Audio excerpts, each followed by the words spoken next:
C'est déjà demain 6h52. Frédéric Simotel. Bonjour Frédéric. Bonjour Adrien. Toujours plus, toujours mieux, toujours plus ambitieux. Frédéric, on avait beaucoup parlé. On a parlé ici même des casques qui nous projettent dans une réalité virtuelle 3D.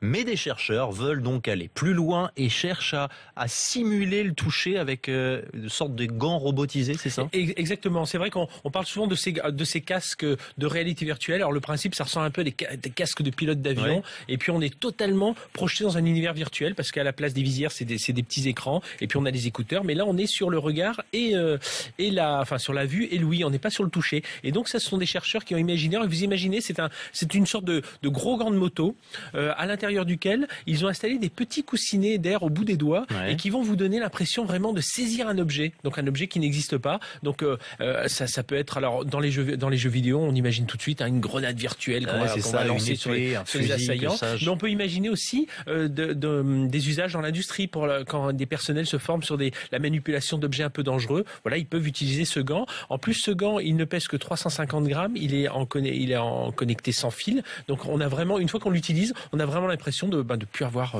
de pas avoir quelque chose de très lourd au bout de la main. Impressionnant. D'autres chercheurs voient plus petit.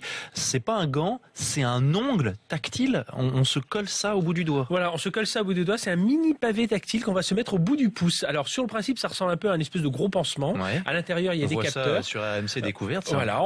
Et puis justement sur RMC Découverte, vous allez comprendre tout l'intérêt de cette. Si vous nous regardez en télévision, vous allez comprendre tout l'intérêt de cette innovation. Donc imaginez cette espèce de gros pansement tactile posé au bout de votre pouce. Vous êtes en train de cuisiner, donc vous avez les deux mains prises par des ustensiles. Et puis vous avez envie de faire défiler la recette sur votre tablette juste à côté parce que ce pavé tactile, il est connecté à votre smartphone ou votre tablette et vous allez pouvoir comme ça avec une pression de l'index faire avancer la recette sur l'écran ou alors si le téléphone sonne, hop, une pression sur ce petit pavé et vous décrochez et tout ça en continuant à travailler avec vos mains. Et alors attention parce que c'est important, on peut le customiser parce que c'est vrai que c'est un peu moche au bout du doigt donc on a quoi? On a la version un peu rouge. Les Américains adorent ça, on met un petit drapeau, c'est ça. Voilà, faut pas perdre de vue quand même l'élégance et la mode. Et puis après les mains, les doigts, on pourra un jour piloter peut-être nos ordinateurs, enfin peut-être, c'est une certitude maintenant au vu de la technologie qui évolue, piloter nos ordinateurs avec le mouvement de nos yeux. Voilà. En fait, on va regarder. Vous imaginez la flèche de votre écran,